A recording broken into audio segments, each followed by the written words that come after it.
Hey everyone, thanks for joining us for the Crosswalk Devotional Podcast. Over the years, our editorial team at crosswalk.com has written these devotionals, observing truths we see at the intersection of faith and life. We're thrilled to offer them to you now in podcast form.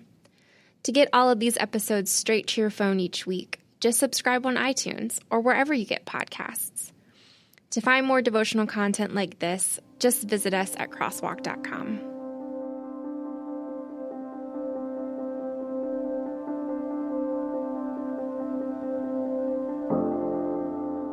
Ambition by Sean McAvoy. 1 Thessalonians 4:11. Make it your ambition to lead a quiet life and attend to your own business and work with your hands. Quaint, right? Be honest, read today's verse, and then try telling your children that such is all they should aspire to. That, essentially, unheralded blue-collar work should be their ambition. Aim high? Sounds more like settling for anonymity. What could Paul be getting at?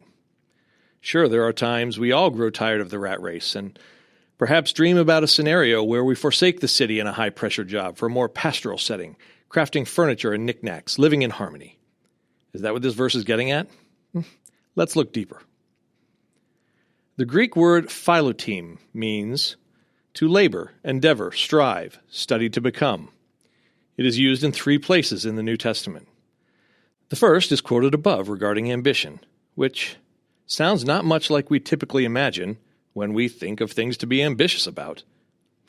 Another place the word appears is Romans 15:20, where Paul writes, "And thus I aspired to preach the gospel." In 2 Corinthians 5:9 we read, "We have as our ambition to be pleasing to him." Now contrast these goals with the first definition under ambition on dictionary.com. 1. An earnest desire for some type of achievement or distinction as power, honor, fame, or wealth, and the willingness to strive for its attainment. I thought so. The more I philoteme to know God, the more I understand how different the Word and the world really are. Perhaps folks who live in other parts of the globe are less shocked to learn such lessons. For me, born, raised, working, and raising children in these United States, the lesson is always one of dichotomy, paradox, and sadly wondering if I'm handicapped beyond repair from truly following.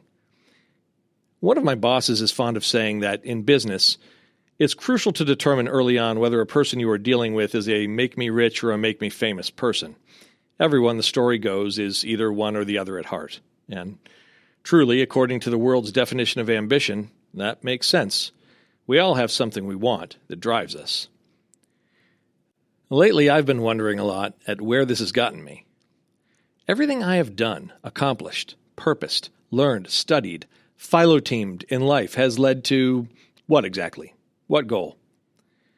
When I pray that the Lord would make my life useful and provide for me and let me know His will and keep me safe, it's also what?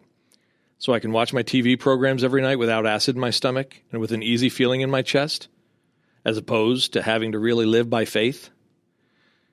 Today I read this quote by the English poet Samuel Johnson. "To be happy at home is the ultimate result of all ambition." Instantly my face fell. I knew that feeling all too well. All my aspirations only lead to the place of comfort, happiness, the path of least resistance. What's wrong with that? Well, it quickly becomes a place that feels too far from God, too self-centered, too out of the loop, too far removed to be making a real difference. So, what then is the ambition of the Christ follower? Lead a quiet life. Attend to your own business. Work with your hands. Preach the gospel. Be pleasing to Him. In other words, don't stress yourself with fame or getting and spending, always climbing, making more.